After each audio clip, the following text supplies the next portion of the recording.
In today's episode, Vance Morris talks about the techniques and approaches to efficiently and effectively market a small business. But these techniques can be applied even to marketing your own department within a larger company. As we've said before, every department has customers.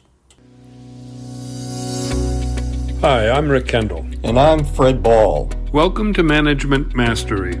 The purpose of these podcasts is to share what each of us has learned about good and bad management in our combined over 40 years of experience, both as managers and executive coaches. During that time, we've coached managers at every level in companies from Fortune 100s to brand new startups in all major businesses, including nonprofits, government, and education. So whether you're just starting in your first management position or are an experienced manager looking to strengthen your management skills, we know our podcast will be valuable to you. Vance, let me ask you a piece. We've been talking mostly about internal workings of the business. You've also mentioned that one of the most important things is how you gain business in the first place. When you're trying to make a pitch to someone about your business. What are some of the things you like to talk to people about there? Yeah, definitely. I think first and foremost, don't try to sound like you're a big conglomerate company. People do business with people. And if you're a local company, use your name, use your face, use your personality in your marketing. Because that will resonate with people. We don't have the marketing budget of Walmart or Coca-Cola. We can't just throw a Goodyear blimp up there and hope to God people will buy our stuff. Because even Goodyear can't tell us how many tires they sell when they put the Goodyear blimp up over top of an NFL game. I will call Goodyear and say, hey, when you flew that blimp over the Eagles game last week, how many tires did you sell? They can't tell us. They don't know.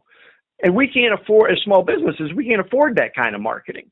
So we have to do what I call response required marketing and really use our personality and be able to put, it's just really one very powerful word in marketing, which is the only. So if you can put the words the only in front of whatever it is you do, you've now separated yourself from all of the other schmucks that are in your industry, in your town. So for example, in the carpet cleaning business that I own, we are the only non-toxic and green cleaner on the Eastern Shore of Maryland, where I operate. Nobody else can claim that. I'm the only one. Some can claim they're non-toxic, a couple can claim they're green, but nobody can claim they're both. So I own that space. And once you own the space, nobody else can touch it. Think about Folgers. I don't know how old some of the listeners are, but think of Folgers, mountain grown. Well, duh, all coffee is grown in the mountains. But Folgers was the first to say it. They own it. Same thing with Coors, right? From the water from the Rockies. Well, that's where all the water for the beer comes from because that's where they brew the stuff. But Coors owns it because they were the first to say it. Yeah. So when you get a chance to put that, find some way of putting the only in front of whatever it is that you do, and it is a very powerful marketing statement. You also talk in systemic magic about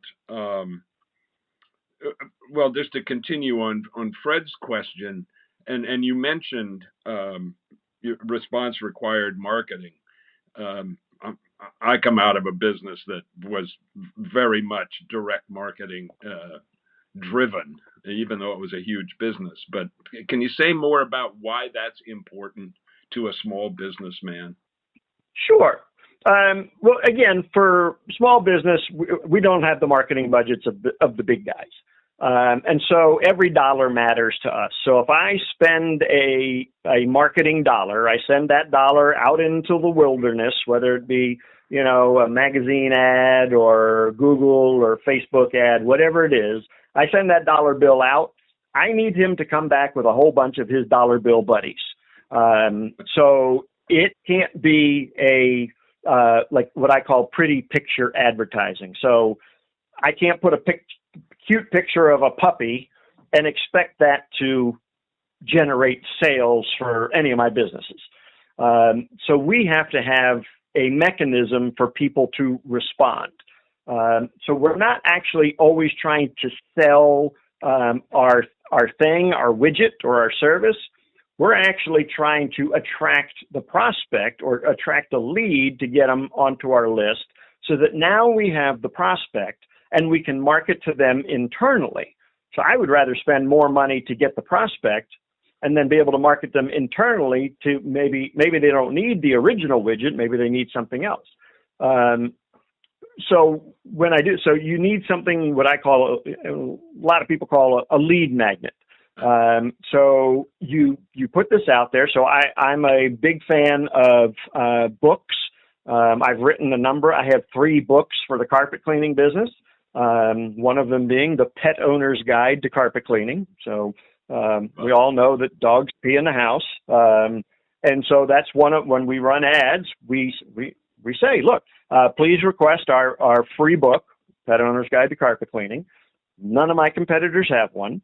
Automatically positions me above and beyond everybody else because we're the ones that wrote the book on it. And in exchange for them getting the book, I get their contact information. So I give something of value to them. They give something of value to me, which is their contact information. That contact information is pure gold to me. Because now I have a method of communicating with them, whether it's just an email and phone number, and mailing address. I mean, that's like the trifecta. Now I can continue to market to them. Maybe they don't want to buy right now, or they're not what I would call a now buyer. Fine. I still have all of their information, and I can continue to market to them, drip on them for a long time. What else can I do with that lead? I can bundle it up and I can rent that lead to another business that's not a competitor of mine. So maybe there's a executive house cleaning company that I could rent that lead for them to market to it. Maybe there are other services that I have, like Oriental rug washing. Maybe they need that. So you're not just getting this prospect, this lead in the front door for one service or product. You're getting them in, and you can do all sorts of things to monetize. They could never even buy from you, and you could still monetize this prospect by renting them out, doing some kind of JV partnership with somebody else, and be able to do that. So when you're doing this kind of direct response marketing, it literally you are expecting a response from the customer. So you have to have a call to action. You have to have an offer. The offer has to be compelling enough to make them stop what they're doing and react to the offer. Now, if you think about great offers, again, I don't know how old you guys are or the audience is, but if you remember that record of the month club, yep, where you would get like 9 records for a penny, right? Yep. Well, yep. There's a huge barrier there. You literally had to tear the thing out of the magazine. You had to go get a penny. You had to get some Scotch tape, and you had to put the card in an envelope and mail it out, and then the records would show up. So there were hoops and things you had to jump through to get there.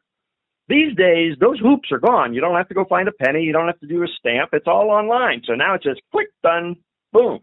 Yep. But your offer still needs to be powerful enough to get them to click. People are very jealous these days about that information. So yeah, your offer has to. There is a cost to the person. It's not taping a penny, but it's giving up my email address and how much spam am I going to get if I do that. So I hear you. Yep. Yeah. Yep. Vance, you now run a program called the Service Accelerator Boot Camp. Can you tell us a bit about that? Who's it for and what are the benefits? Sure thing. So this is for entrepreneurs and business owners who are really serious about creating experiences for their customers or patients. I use those terms interchangeably, who are ready to really exponentially increase their experiences so that they have that price elasticity that we were talking about.